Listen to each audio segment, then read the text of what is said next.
আসসালামু আলাইকুম ওরহমতুল্লাহ। গত ক্লাসে আমরা স্টুডেন্টদের দেখাতে গিয়ে আমরা আসলে এই একটা লেটার লোগো দেখাতে গিয়ে আসলে এই কিউ থেকে দেন হচ্ছে কুইনের যে আপনার মুকুট, সো ক্রাউন যেটাকে বলা হয়, এই দুইটা করানো হয়েছিল। সো ভাবলাম যে এটা যেহেতু করলাম, এটার একটা ভিডিও করি। তো আজকে এই জন্য হচ্ছে ভিডিও এবং হচ্ছে ভয়েস দিয়ে করতেছি, যদিও ভয়েস ছাড়া করার প্ল্যান ছিল, কিন্তু এই ভিডিওটার এইটা করতে গিয়ে অনেক চেঞ্জ করতে হয়েছে আমাকে। যেমন হচ্ছে এই যে এখানে এখানে এটা করছিলাম, বাট এটা অনেকে বলতেছে যে না এটা ভালো হয় না, এটা ভিডিও করা হয়েছিল সাউন্ড ভয়েস ছাড়া, তো বলে যে না এটা কিউ মনে হয় না। তো এই জন্য আসলে কি আমাকে আসলে এটাতে আবার করতে হচ্ছে। আর ভাবলাম যে এবারে সাউন্ড দিয়ে করি, যাতে করে আসলে অন্যরা বুঝতে পারে আসলে জেনারেট কীভাবে আইডিয়াও তৈরি হয়ে যায়, বা নিজেরা কখনো এই ধরনের লোগো তৈরি করার ক্ষেত্রে জেনারেট কীভাবে জিনিসগুলো তৈরি করতে পারে, সে দেখলে আশা করি অনেক কিছু শিখতে পারবেন। তো চলেন আমরা শুরু করি। প্রথম হচ্ছে আমরা একটা নতুন ডকুমেন্ট নেব, যে কোনো সাইজ নিতে পারি, 1000 যথেষ্ট। ওকে, সো ডকুমেন্ট আমরা নিলাম, একটু সাইড করে রাখি, কারণ হচ্ছে এটা আমরা আবার ইয়ার ভিডিওতে দেবো, কি বলে সেটাকে, ভিডিওটা কি জানি বলে এটাকে, বুঝলে গেছি গা, রিলে দেবো, রিলে এবং ইউটিউবে চলে যাবে। সো এই জন্য আমরা একটু সাইডে রাখি টুলবারের সাথে। সো প্রথম হচ্ছে কিউ, যেহেতু এটা কুইনের কুইন, সো কিউ নিলাম। সো ওইখানে যে লোগোটা মানে ফন্টটা নেওয়া হয়েছিল, সেই ফন্টটার নাম হচ্ছে আপনার, এখান থেকে আমরা সিলেক্ট করি, সেটা ছিল আমাদের ব্ল্যাক লাইট।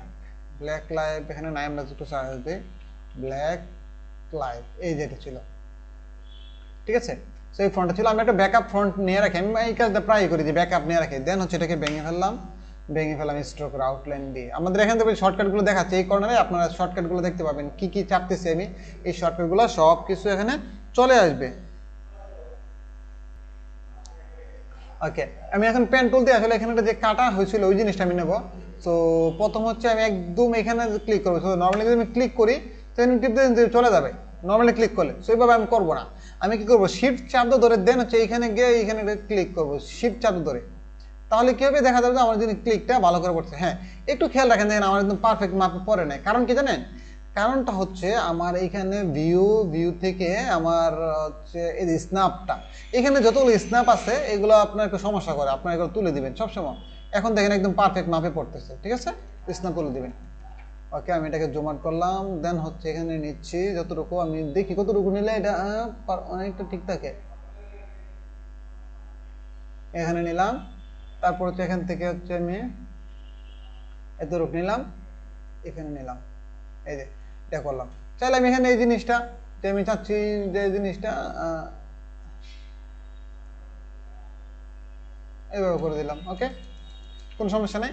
এখন আমি দুইটাকে ধরলাম, এই যে যেটা পেন টুল দেওয়া নিলাম সেটা, আর হচ্ছে কিউকে ধরার পরে শেপ বিল্ডার টুল সিলেক্ট করলাম, তারপরে এখান থেকে টান দিয়ে অলটা ধরে টান দিয়ে দিলাম, দেন কেটে গেল। এখানে একটু অল্প রয়েছে, তারপর আমি এটাকে ডিলিট করে দিলাম, শেষ। ওকে, সেই হচ্ছে আমার কিউটা একটু স্টাইল করলাম, যে আসলে কি এখানে তেমন কিছু চেঞ্জ না, মূল অরিজিনাল কিউকে জাস্ট একটু মডিফাই করা, এতটুকুই। ওকে, সো এটা গেল। দেন হচ্ছে আমি এটাকে একটু নিচে রাখি, এটাকে আমি একটু পাশে রাখার পরে একটু নিচে রাখি। ওকে, এখন আমরা যে ক্রাউনটা সেটা বানাবো। ক্রাউনটার জন্য আমরা প্রথমে একটা রেক্টেঙ্গুলার নিলাম, হচ্ছে আপনার কতটুকু নেবেন এতটুকু নিতে পারেন, কোনো সমস্যা নেই। তারপরে আমাদের যে ক্রাউন যেটা মাথার উপর থাকে, এটা কিন্তু একটু উপর দিকে আসলে ছড়ে যায়, মানে উপর দিকে ছড়ে যায়, শুধু থাকে না। তো তাই আমরা কি করবো, ফ্রি ট্রান্সফর্ম টুল সিলেক্ট করে যে প্রসপেক্টিভ ডিস্টর্ট, এটা দিয়ে দেন হচ্ছে নিচে থেকে আমরা একটু এই যে এরকম করে দিলাম, ঠিক আছে। আচ্ছা, এখন হচ্ছে আমরা এখান থেকে ইলিপস টুল নেব, দুইটা ইলিপস, একটা নিলাম, ঠিক আছে, আর একটা হচ্ছে এটাতে অল্টার ধরে জাস্ট অ্যাজ ইট ইজ মাপ দিয়ে মেনে নিলাম দুইটা নিয়ে এখন হচ্ছে দুটোকে গ্রুপ করে, আগে একটু গ্রুপ করে, যাতে আমরা একটু এটাকে সেট আপ করি, একটু সুন্দর করে সেট আপটা করে নিই। বৃত্তগুলো একটু বেশি বড়, একটু ছোট করে ফেলি, তাহলে আসলে করে ভালো লাগবে। আর একটু বৃত্তগুলো ছোট করি। ওকে, এখন দেখেন একটা আশা করি যে ভালো লাগবে। দেন হচ্ছে একটু হালকা একটু উপরে তুলে দেই, উপরে। হ্যাঁ, ওকে, গুড। এবার হচ্ছে আমরা শেপ বিল্ডার টুল সিলেক্ট করে এখান থেকে এগুলো ডিলিট করে দিচ্ছি, অতিরিক্ত অংশগুলো। ওকে ডান। আর হচ্ছে এখানে একটা ক্লিক দিয়ে দিলাম, শেষ। এরপর হচ্ছে আমার এখানে যে ক্রাউনের হচ্ছে ওই যে মণিমুক্তা যাই থাকে না কেন এইসবগুলো আমরা এখানে একটু রাখলাম। দেন অল্টার ধরে সুদা বরাবর এখানে নিয়ে আসে, তাহলে জিনিসটা দুইটা মাপে একদম পারফেক্ট ঠিক থাকবে। দেখেন এটা এখানে, এটা এখানে। ওকে ডান। এখন আমি চাচ্ছি যে ক্রাউনের দুই মাথা দুইটা না, সো এটা চারোদিকে ঘুরে থাকে। সো জিনিসটা বোঝানোর জন্য আমি এটাকে সিলেক্ট করব, করার পরে আমার তো আমরা এখন এটাকে সিলেক্ট করব। সিলেক্ট করা অবস্থায় এন্টার দেবো, সিলেকশন টুল থাকা অবস্থায়। তারপর এখান থেকে আমরা দেবো কি, এই ভার্টিক্যাল 0 থাকবে। আর এখানে আমরা যে মাপটা দরকার সেটা দেবো। দিলাম হচ্ছে 50, প্রিভিউতে দেখতে পারি যে কতটুকু আছে। তারপরে আমি কপি দিলাম, কপি। এরপর হচ্ছে কি করবো, এটা থাকুক, আবার এটাকে সিলেক্ট করবো, আগেরটাকে সিলেক্ট করে আবার এন্টার দেবো। এবার দেন 50 ছিল, এটাকে সামনে একটা মাইনাস দিয়ে দেবো, যাতে করে এটা এই পাশে চলে যায়, এবং কপি। এই দুইটা হয়েছে, তাই না?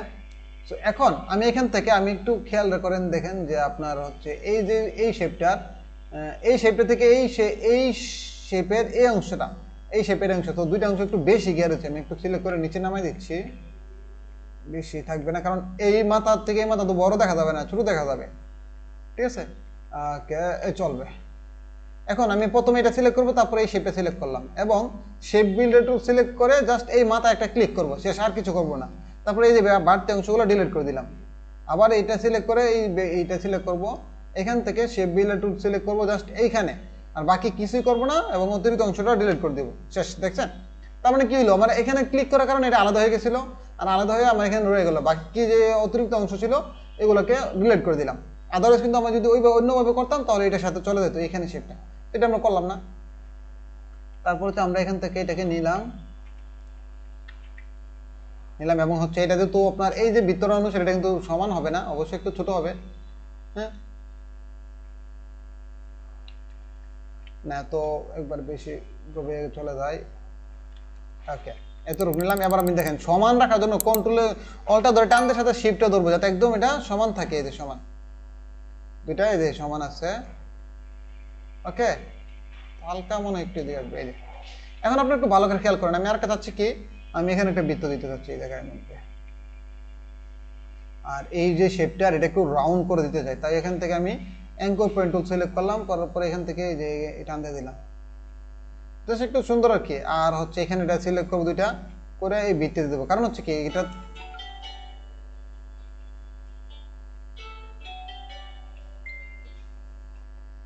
ওকে। আমরা এখন এটা দেখেন ক্রাউনটা হয়ে গেছে। তো আমি একটা কি করলাম, এই সবটা সিলেক্ট করবো, করে একটা ব্যাকআপ রেখে দেবো। আমি আসলে ব্যাকআপ জিনিসটাকে রাখা পছন্দ করি সবসময়, কারণ হচ্ছে আমার কোনো কারণে যদি এটা কোনো সমস্যা হয় বা ভালো হয় না, একটু চেঞ্জ করা লাগবে, তখন আমি যেন আবার এটা ইউজ করতে পারি। এখান থেকে এখন আমি সবটাকে একটা এই যে ইউনাইট করে দিলাম, একটা করে দিলাম, যাতে আমার ঝামেলা না হয়। ওকে, সো এখন আমি এটাকে একটু বসাই, সরাসরি তো বসা দিলে জিনিসটা ভালো, মানে একদম দেখাইলাম। তো ক্রাউন থেকে একটু মাথাটা একটু বাঁকা করলে যাতে মনে হয় যে মাথার একটু এদিকে গেছে, এই যে বিষয়টা, এই যে বিষয়টা, হ্যাঁ, একটু সুন্দর লাগে আর কি আমার মতে এইরকম। তো আপনারা চাইলে এইভাবে দিতে পারেন, আমি তো ক্রাউন বানানো দেখা দিছি। সেখানে ক্রাউনটা এভাবে দিলাম, দেন হচ্ছে আমি এভাবে রাখতে পারি যে এটা হয়ে গেছে এটা চাইলে।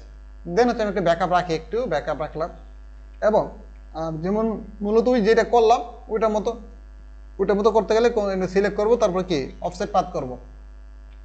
ওকে, অফসেট পাথ আমি শর্টকাটে নিয়ে আসছিলাম, যেটা হচ্ছে কি অফসেট পাথ থেকে অফসেট পাথ, যেটা আমি শর্টকাট করে রাখছি। এই শর্টকাটগুলো আমি প্রায় ইউজ করি। আপনার শর্টকাটে আমার ভিডিও দেখতে পারেন আমার চ্যানেলে, ডিজাইন উইথ রুহুল গেলে আপনারা পাবেন, অথবা আমার উপরে আই বাটনে দেওয়া থাকবে ভিডিওর লিঙ্কটা, আপনারা ওইখান থেকে দেখতে পারেন কিভাবে আপনার ইলাস্ট্রেটরে এই কাস্টমাইজ সফটওয়্যার মানে শর্টকাটগুলো সেট করতে পারেন, যেটা আমি সব বেশি প্রিফার করি কাজ করার ক্ষেত্রে।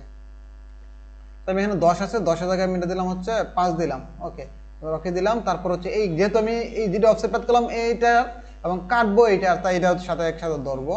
তারপর হচ্ছে শেপ বিল্ডার টুল সিলেক্ট করে এইখানে টান দিলাম, এই শেপ বিল্ডার টুল সিলেক্ট করলাম এবং কেটে দিলাম। ওকে, তো এই হচ্ছে আমার, দেখেন এখন আমি যদি এটাকে কালার করি, জাস্ট হচ্ছে আমি গ্রেডিয়েন্ট কালার না করলেও যদি আমি জাস্ট অনেকটা যেহেতু এটা কুইন আর হচ্ছে ইয়া টাইপের লোগো, সো এটাকে আমরা একটু ইয়া করতে পারি, এই যে।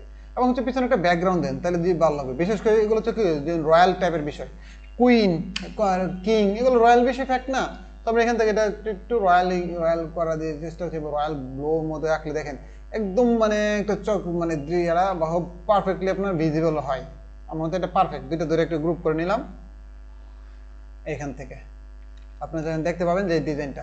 আমি এটাকে মকআপ করে নিই, মকআপ করে নিলে তো আপনার জন্য জিনিসটা ভালো লাগবে আশা করি। তো আমরা এই ডিজাইনটা কি করলাম, ডিজাইনটাকে আরো একটু দেখি, একটু লাইট করি, বেশি লাগতেছে, মনে হচ্ছে এটা হচ্ছে আগের চেয়ে বেটার। হ্যাঁ একটু আরেকটু দেখি তো, হ্যাঁ আমার মনে হচ্ছে এটা বেটার। এটা কপি করলাম। তারপর হচ্ছে আমরা এখান থেকে আমাদের ফটোশপে চলে গেলাম। আমি যেহেতু ফটোশপে আসলে কি বলে সেটাকে অনলাইন ভার্সনটা ইউজ করি, সো এই ক্ষেত্রে হচ্ছে আমার কারণ হচ্ছে আমার পিসি কনফিগারেশন যেহেতু একটু কম, মানে এটা হচ্ছে আমার ক্লাসরুমের পিসি, তো তাই আমরা একটু অনলাইন ভার্সনটা ইউজ করি যেটা আমার পিসিকে তেমন একটা ইফেক্ট না করতে পারে আর কি। আপনারা অনেকে ট্রাই করবেন অনলাইনটা ইউজ করার ক্ষেত্রে, যদি পিসির কনফিগারেশন লো হয় তাহলে আপনারা photopia.com থেকে ফটোশপে ইউজ করবেন। এটা অনেকটা আপনার কম্পিউটারকে প্রেশার কম রাখবে এবং এখান থেকে এক্সপোর্ট করা খুব সহজ।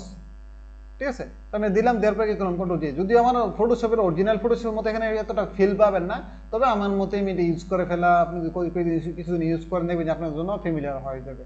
ঠিক আছে, তো এখন দেখেন আমার ডিজাইনটা আপনার কেমন দেখা যাচ্ছে, এই দেখেন।